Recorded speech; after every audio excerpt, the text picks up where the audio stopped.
मुख्यमंत्री श्री उद्धव ठाकरे जी, उप मुख्यमंत्री श्री अजित पवार जी, श्री अशोक जी, नेता विपक्ष श्री देवेंद्र फडणवीस जी, यहाँ उपस्थित अन्य महानुभाव, देवी और सज्जनों, आज वट पूर्णिमा भी है और संत कबीर की जयंती भी है। सभी देशवासियों को मैं अनेक अनेक शुभकामनाएं देता हूं। एका अतिशय चांगला कार्यक्रमासाठी आपण आज सारे एकत्र आलो आहोत। स्वातंत्र्य समरातील वीरांना समर्पित क्रांतिगाथा ही वास्तू समर्पित करताना मला अतिशय आनंद होतो आहे।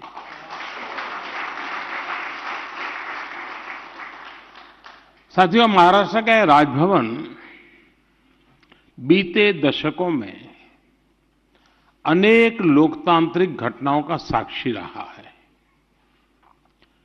ये उन संकल्पों का भी गवाह रहा है जो संविधान और राष्ट्र के हित में यहां शपथ के रूप में लिए गए। अब यहां जलभूषण भवन का और राजभवन में बनी क्रांतिवीरों की गैलरी का उद्घाटन हुआ है। मुझे राज्यपाल जी के आवास और कार्यालय के द्वार पूजन में हिस्सा लेने का अवसर मिला। ये नया भवन महाराष्ट्र की समस्त जनता के लिए, महाराष्ट्र के गवर्नेंस के लिए नई ऊर्जा देने वाला हो। और जैसा गवर्नर साहब ने कहा कि राजभवन नहीं लोक भवन है, वो सच्चे अर्थ में जनता जनार्दन के लिए एक आशा की किरण बन के उभरेगा, ऐसा मेरा पूरा विश्वास है। और इस महत्वपूर्ण अवसर के लिए यहां के सभी बंधु बधाई के पात्र हैं। क्रांति गाथा से निर्माण से जुड़े इतिहासकार विक्रम संपत जी और दूसरे सभी साथियों को भी मैं अभिनंदन करता हूं। साथियों, मैं राजभवन में पहले भी अनेक बार आ चुका हूं। यहां कई बार रुकना भी हुआ है। मुझे खुशी है कि आपने इस भवन के इतने पुराने इतिहास को, इसके शिल्प को संजोते हुए आधुनिकता का एक स्वरूप अपनाया है। इसमें महाराष्ट्र की महान परंपरा के अनुरूप शौर्य, आस्था, आध्यात्म और स्वतंत्रता आंदोलन में स्थान की भूमिका को भी दर्शन होते हैं। यहां से वो जगह ज्यादा दूर नहीं है जहां से पूज्य बापू ने भारत छोड़ो आंदोलन की शुरुआत की थी। इस भवन ने आजादी के समय गुलामी के प्रतीक को उतरने और तिरंगों को शान से फहराते हुए देखा है। अब जो ये नया निर्माण हुआ है, आजादी के हमारे क्रांतिकारी को जो यहां स्थान मिला है, उससे राष्ट्रभक्ति के मूल्य और सशक्त होंगे। साथियों, आज का ये आयोजन इसलिए भी महत्वपूर्ण है क्योंकि देश अपनी आजादी के 75 वर्ष आजादी का अमृत महोत्सव मना रहा है। ये वो समय है जब देश की आजादी, देश के उत्थान में योगदान देने वाले हर वीर वीरांगना, हर सेनानी, हर महान व्यक्तित्व, उनको याद करने का ये वक्त है। महाराष्ट्र ने तो अनेक क्षेत्रों में देश को प्रेरित किया है। अगर हम सामाजिक क्रांतियों की बात करें तो जगत गुरु श्री संत तुकाराम महाराज से लेकर बाबा साहब आंबेडकर तक समाज सुधारकों की एक बहुत समृद्ध विरासत है। यहां आने से पहले मैं देहू में था, जहां संत तुकाराम शिला मंदिर के लोकार्पण का सौभाग्य मुझे मिला। महाराष्ट्र में संत ज्ञानेश्वर, संत नामदेव, समर्थ रामदास, संत चोखा मेला जैसे संतों ने देश को ऊर्जा दी है। अगर स्वराज की बात करें तो छत्रपति शिवाजी महाराज और छत्रपति संभाजी महाराज का जीवन आज भी हर भारतीय में राष्ट्रभक्ति की भावना को और प्रबल कर देता है। जब आजादी की बात आती है तो महाराष्ट्र ने तो ऐसे अनगिनत वीर सेनानी दिए जिन्होंने अपना सब कुछ आजादी के यज्ञ में आहुत कर दिया। आज दरबार हॉल से मुझे समंदर का विस्तार दिख रहा है तो हमें स्वातंत्र वीर विनायक दामोदर सावरकर जी की वीरता का स्मरण आता है। उन्होंने कैसे हर यात्रा को आजादी की चेतना में बदला, वो हर पीढ़ी को प्रेरित करने वाला है। साथियों, जब हम भारत की आजादी की बात करते हैं तो जाने अनजाने उस कुछ घटनाओं तक सीमित कर देते हैं, जबकि भारत की आजादी में अनगिनत लोगों के तप और उनकी तपस्या शामिल रही है। स्थानीय स्तर पर हुई अनेक घटनाओं का सामूहिक प्रभाव राष्ट्रीय था। साधन अलग थे लेकिन संकल्प एक था। लोकमान्य तिलक ने अपने साधनों से तो उन्हीं की प्रेरणा पाने वाले चापेकर बंधुओं ने अपने तरीके से आजादी की राह को प्रशस्त किया। वासुदेव बलवंत फड़के ने आप अपनी नौकरी छोड़कर सशस्त्र क्रांति का रास्ता अपनाया, तो वहीं मैडम भीखाजी कामा ने संपूर्णता भरे अपने जीवन का त्याग कर आजादी की अलग जगाई। हमारे आज के तिरंगे की प्रेरणा का जो स्रोत है, उस झंडे की प्रेरणा मैडम कामा और श्यामजी कृष्ण वर्मा जैसे सेनानी थे। सामाजिक, पारिवारिक, वैचारिक भूमिकाएं चाहे कोई भी रही हो, आंदोलन का स्थान चाहे देश विदेश में कहीं भी रहा हो, लक्ष्य एक था, भारत की संपूर्ण आजादी।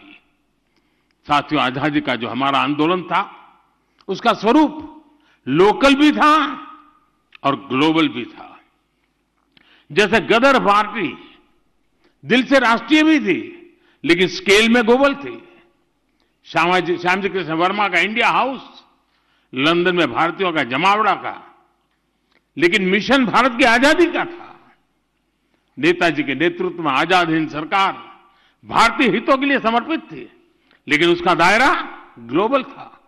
यही कारण है कि भारत के स्वतंत्र आंदोलन ने दुनिया के अनेक देशों को आजादी के आंदोलन को प्रेरित किया।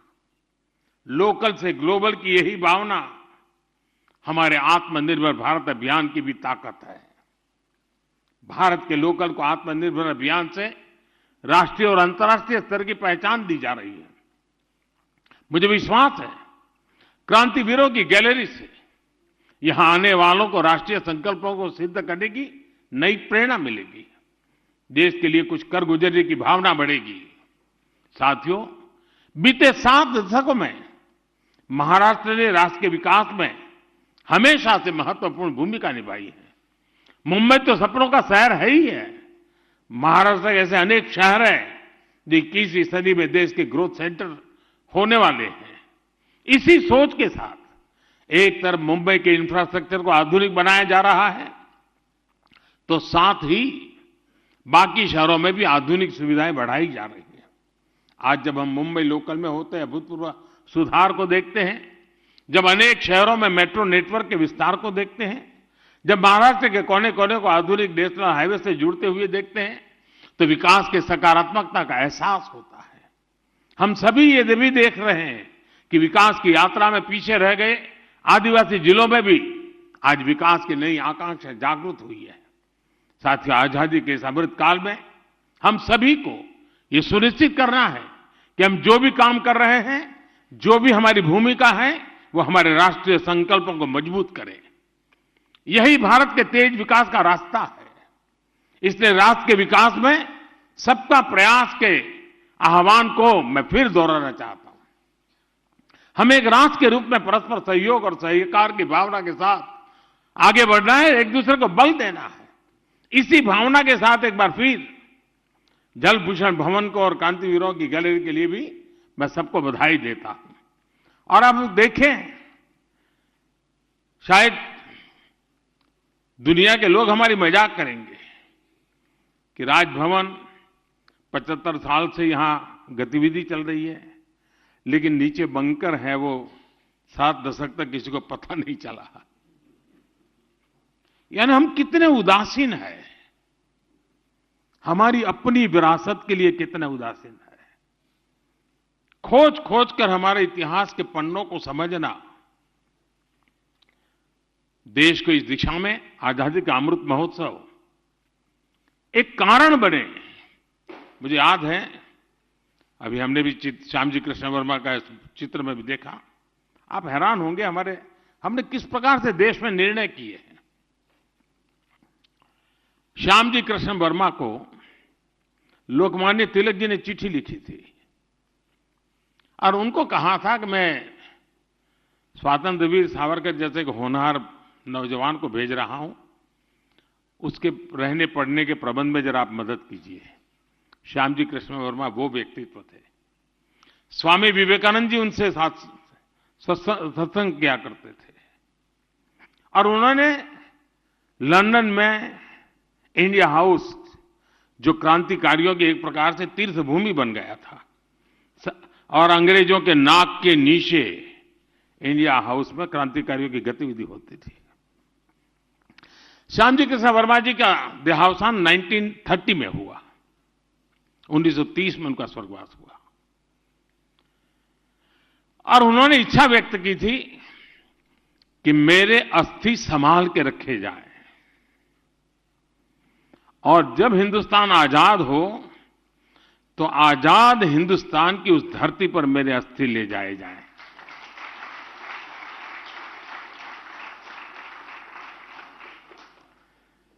उन्नीस सौ 30 की घटना 100 साल होने को आए हैं, सुनकर के आपके भी रोंगटे खड़े हो रहे हैं। लेकिन मेरे देश का दुर्भाग्य देखिए, 1930 में देश के लिए मर मिटने वाले व्यक्ति, जिसकी एकमात्र इच्छा थी कि आजाद भारत की धरती पर मेरे अस्थि जाएं, ताकि आजादी का जो मेरा सपना है, मैं नहीं, मेरे अस्थि अनुभव कर ले, और कोई अपेक्षा नहीं थी। 15 अगस्त 1947 के दूसरे दिन ये काम होना चाहिए था कि नहीं होना चाहिए था? नहीं हुआ। और शायद ईश्वर के ही कोई संकेत होगा। 2003 में 73 साल के बाद उन अस्थियों को हिंदुस्तान लाने का सौभाग्य मुझे मिला।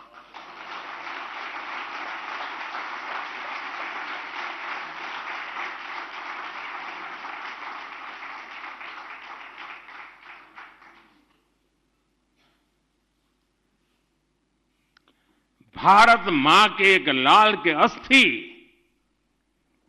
इंतजार करते रहे दोस्तों, जिसको कंधे पर उठा करके मैं लाने का मुझे सौभाग्य मिला।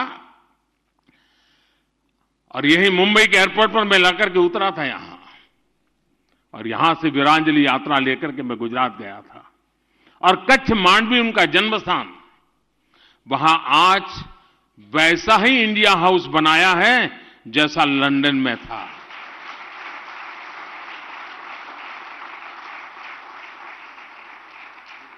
और हजारों की तादाद में स्टूडेंट्स वहां जाते हैं, क्रांतिवीरों की इस गाथा को अनुभव करते हैं। मुझे विश्वास है कि आज जो बंकर किसी को पता तक नहीं था, जिस बंकर के अंदर वो सामान रखा गया था जो कभी हिंदुस्तान के क्रांतिकारियों की जान लेने के लिए काम आने वाला था, उसी बंकर में आज मेरे क्रांतिकारियों का नाम।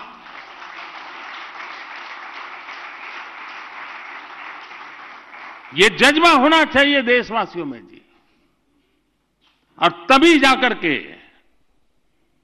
देश की युवा पीढ़ी को प्रेरणा मिलती है। और इसलिए